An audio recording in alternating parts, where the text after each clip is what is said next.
ایک درباری نے بادشاہ ٹروجان کو آ کر بتایا، شہر کے چند نوجوان باغی ہو گئے ہیں، وہ بتوں کے سامنے جھکنے سے انکاری ہیں اور کہتے ہیں کہ ہم ایک اللہ کے سوا ہرگز کسی دوسرے کے سامنے پیشانی نہیں جھکائیں گے۔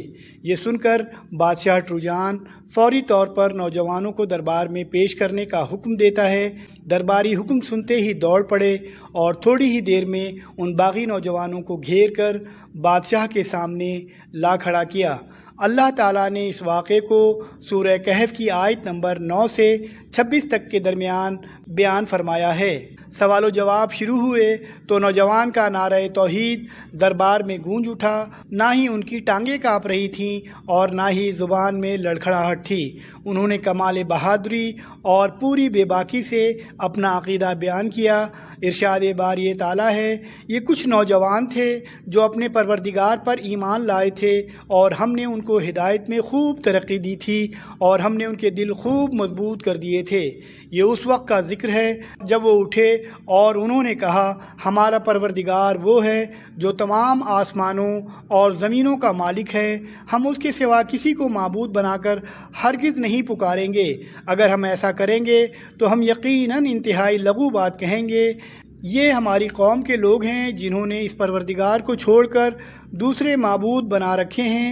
اگر ان کا عقیدہ صحیح ہے تو وہ اپنے معبودوں کے ثبوت میں کوئی واضح دلیل کیوں پیش نہیں کرتے؟ بھلا اس شخص سے زیادہ ظالم کون ہوگا جو اللہ تعالیٰ پر جھوٹ باندھے؟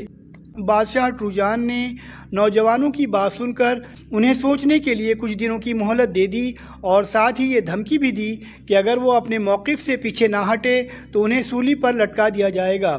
نوجوان بادشاہ کے ظلم و جبر سے واقف تھے، پھر بستی کے حالات بھی ان کے سامنے تھے۔ ایسے میں ان میں سے ایک نے مشورہ دیا کہ ساتھیو، جب تم نے ان لوگوں سے بھی علیحدگی اختیار کر لی ہے اور ان سے بھی جن کی یہ اللہ کو چھوڑ کر عبادت کرتے ہیں، تو چلو اب تم اس غار میں پناہ لے لو۔ تمہارا پروردگار تمہارے لیے اپنا دامن رحمت پھیلا دے گا اور تمہارے کام میں آسانی کے اسباب مہیا فرمائے گا۔ آیت نمبر 16۔ باقی نوجوانوں کو بھی مشورہ پسند آیا اور وہ چپکے سے شہر سے دور پہاڑوں میں واقع گہرے غار میں جا چھپے اور دعا کی کہ اے ہمارے پروردگار، ہم پر خاص اپنے پاس سے رحمت نازل فرما اور ہمیں اس صورتحال میں بھلائی کا راستہ مہیا فرما۔ نوجوان غار میں پہنچے تو کچھ دیر بعد ان پر غنودگی طاری ہونے لگی جو دیکھتے ہی دیکھتے گہری نیند میں بدل گئی۔ ہم نے ان کے کانوں کو تھپکی دے کر کئی سال تک ان کو غار میں سلائے رکھا۔ مفسرین کے مطابق کانوں کو تھپکی دینے کا مطلب یہ ہے کہ انہیں آہستہ آہستہ باہر کی آوازیں سنائی دینا بند ہو گئیں اور وہ گہری نیند میں چلے گئے۔ نوجوان طویل عرصے تک سوتے رہے۔ موسم کی تبدیلی نے ان کے وجود کو کوئی نقصان پہنچایا اور نہ ہی لباس کو۔ وہ غار ایسا تھا کہ تم سورج کو نکلتے دیکھتے تو وہ ان کے غار سے دائیں طرف ہٹ کر نکل جاتا اور جب غروب ہوتا تو ان سے بائیں طرف کترا کر چلا جاتا اور وہ اس غار کے کشادہ حصے میں سوئے ہوئے تھے۔ یہ سب کچھ اللہ کی نشانیوں میں سے ایک نشانی ہے۔ یوں وہ دھوپ وغیرہ سے محفوظ رہے۔ ان کے سونے کی کیفیت بھی عجیب تھی، انہیں فرشتے کروٹ دیتے رہتے۔ تم انہیں دیکھ کر یہ سمجھتے کہ وہ جاگ رہے ہیں، حالانکہ وہ سوئے ہوئے تھے، اور ہم ان کو دائیں اور بائیں کروٹ دلواتے رہتے تھے اور ان کا کتا دہلیز پر اپنے دونوں ہاتھ پھیلائے ہوئے بیٹھا تھا۔ اگر تم انہیں جھانک کر دیکھتے تو ان سے پیٹھ پھیر کر بھاگ کھڑے ہوتے اور تمہارے اندر ان کی دہشت سما جاتی۔ ادھر ان کی نیند جاری تھی اور دوسری طرف باہر کی دنیا بدل چکی تھی۔ بت پرست حکومت کی جگہ عیسائی حکومت نے لے لی تھی اور عوام نے بھی عیسائیت قبول کر لی تھی۔ پھر ایک روز وہ جیسے سوئے تھے ویسے ہی اٹھ کر بیٹھ گئے اور ایک دوسرے سے پوچھنے لگے کہ کتنی دیر سوئے ہیں۔ کسی نے کہا 1 دن، کسی نے کہا نہیں اس سے بھی کم۔ باقیوں نے کہا اس بحث کو چھوڑو، بس اللہ ہی بہتر جانتا ہے کہ ہم کتنی دیر اس حالت میں رہے۔ وہ ابھی تک یہی سمجھ رہے تھے کہ ملک پر اس ظالم بادشاہ ٹروجان کی حکومت ہے جس سے بچنے کے لیے وہ غار میں پناہ گزین ہوئے تھے۔ جب انہیں بھوک نے ستایا تو مشورہ کیا، اپنے آپ میں سے کسی کو چاندی کا سکہ دے کر شہر کی طرف بھیجو، وہ جا کر دیکھ بھال کرے کہ اس کے کون سے علاقے میں زیادہ اچھا کھانا مل سکتا ہے۔ پھر تمہارے پاس وہاں سے کچھ کھانے کو لے آئے، ہوشیاری سے کام لے اور کسی کو تمہاری خبر نہ ہونے دے، کیونکہ اگر ان لوگوں کو تمہاری خبر مل گئی تو یہ تمہیں پتھراؤ کر کے ہلاک کر ڈالیں گے یا تمہیں اپنے دین میں واپس آنے پر مجبور کریں گے، اور ایسا ہوا تو تمہیں کبھی فلاح نہیں مل سکے گی۔ ان کا ساتھی بازار پہنچا اور ایک جگہ سے کھانا خریدنے کے بعد سکہ دیا تو دکاندار اتنا پرانا سکہ دیکھ کر حیران رہ گیا۔ وہ سمجھا شاید کوئی پرانا خزانہ اس نوجوان کے ہاتھ لگ گیا ہے۔ یہ بات لمحوں میں پھیل گئی، یہاں تک کہ اس نوجوان کو بادشاہ تک پہنچا دیا گیا۔ بادشاہ کو اس واقعے کا علم تھا کہ ایک زمانے میں چند نوجوان اپنا دین بچانے کے لیے اور بادشاہ کے ظلم و ستم سے محفوظ رہنے کے لیے کہیں روپوش ہو گئے تھے، کیونکہ سرکاری ریکارڈ میں موجود ایک تختی پر یہ سب کچھ لکھا ہوا تھا۔ جب تحقیق کی گئی تو سب کچھ سامنے آ گیا۔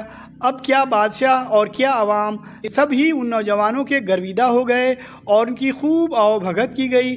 لوگ جوق در جوق ان کی زیارت اور ملاقات کے لیے غار پہنچ گئے۔ بادشاہ اور عوام کی جانب سے درخواست کے باوجود نوجوان شہر میں رہنے کے بجائے دوبارہ غار میں چلے گئے اور وہیں ان کا انتقال ہو گیا۔ جب شہر تک خبر پہنچی تو لوگ جمع ہو گئے اور ان کی تدفین وغیرہ کے حوالے سے مختلف منصوبے بنانے لگے۔ پھر وہ وقت بھی آیا جب ان لوگوں کے بارے میں آپس میں لڑ جھگڑ رہے تھے۔ چنانچہ کچھ لوگوں نے کہا کہ ان پر ایک عمارت بنا دو، ان کا رب ہی ان کے معاملے کو بہتر جانتا ہے۔ آخر کار جن لوگوں کو ان کے معاملات پر غلبہ حاصل تھا انہوں نے کہا ہم تو ان کے اوپر ایک مسجد ضرور بنائیں گے۔ یوں غار کا دہانہ بند کر کے اس کے اوپر ایک عبادت گاہ بنا دی گئی۔ قرآن پاک میں اس واقعے کا آغاز ان الفاظ سے ہوتا ہے، کیا تم سمجھتے ہو کہ غار اور رقیم والے ہماری بڑی نشانیوں میں سے تھے؟ غار کے معنی تو واضح ہیں، مگر رقیم کا کیا مطلب ہے؟ اس ضمن میں مفسرین نے مختلف آراء کا ذکر کیا ہے، جن کے مطابق رقیم اس وادی کا نام تھا جس کے پہاڑ میں غار واقع تھا۔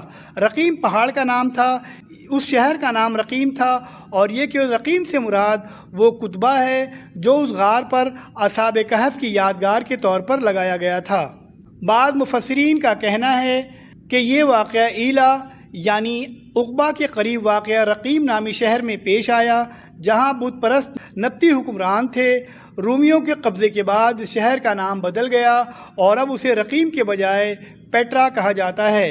اسرائیلی لٹریچر میں بھی یہ واقعہ 7 سلیپرز یعنی 7 سونے والے کے عنوان سے مشہور ہے۔ اس واقعے کو پہلی بار ایک شامی پادری جیمز یعقوب سروجی نے 521 عیسوی میں ذکر کیا تھا، جبکہ معروف مورخ ایڈورڈ گیبن نے اپنی کتاب the decline and fall of the Roman empire میں اس واقعے کی جو تفصیلات بیان کی ہیں وہ اسلامی مورخین کی روایت کے قریب ترین ہیں۔ عمان سے 8 میل کی دوری پر رجیب نامی بستی کے پہاڑوں میں ایک غار دریافت ہوا، جہاں سے 1961 میں کھدائی کے دوران قبریں، مسجد کی عمارات، کتے کی ہڈیاں اور قدیم دور کے سکے برآمد ہوئے۔ اس غار کا دہانہ جنوب کی جانب ہے، جس کی وجہ سے اس میں دھوپ داخل نہیں ہو پاتی۔ ماہرین کا خیال ہے کہ رجیب دراصل رقیم کی بگڑی ہوئی شکل ہے۔ کتابوں میں حضرت ابوبکر صدیق کے عہد خلافت میں ایک قافلے اور صلاح الدین ایوبی کے ایک کمانڈر کے یہاں آنے کا تذکرہ ملتا ہے، مگر پھر یہ غار ایک عرصے تک نظروں سے اوجھل رہا۔ جدید تحقیقات کے مطابق اب عمان کے اس غار کو ہی اصحاب کہف کا اصل غار قرار دیا جاتا ہے۔ ایک تو یہ کہ یہ غار قرآن پاک میں بیان کردہ علامات کے قریب تر ہے، پھر کھدائی کے دوران برآمد ہونے والی اشیاء بھی انتہائی اہمیت کی حامل ہیں۔ نیز حضرت ابن عباس کی بیشتر روایات اس علاقے میں اصحاب کہف کے غار سے متعلق ہیں۔ اس واقعے میں کتے کا بھی کئی بار ذکر آیا ہے جو ان نوجوانوں کے ساتھ تھا اور ان کی حفاظت کے لیے غار کے دہانے پر بیٹھا رہا، یہاں تک کہ اپنی جان دے دی مگر وہاں سے نہیں ہلا۔ اس کی ہڈیاں دوران کھدائی عمان کے غار کے دہانے سے ملی ہیں۔ عوام میں اس کتے کے حوالے سے بہت سی باتیں مشہور ہیں، مگر صحیح احادیث میں ان کا کوئی ذکر نہیں۔ کتے نے اصحاب کہف سے محبت کی اور ان کے ساتھ لگ گیا تو اللہ تعالیٰ نے قرآن کریم میں بھی ان کے ساتھ کتے کا بھی ذکر فرما دیا۔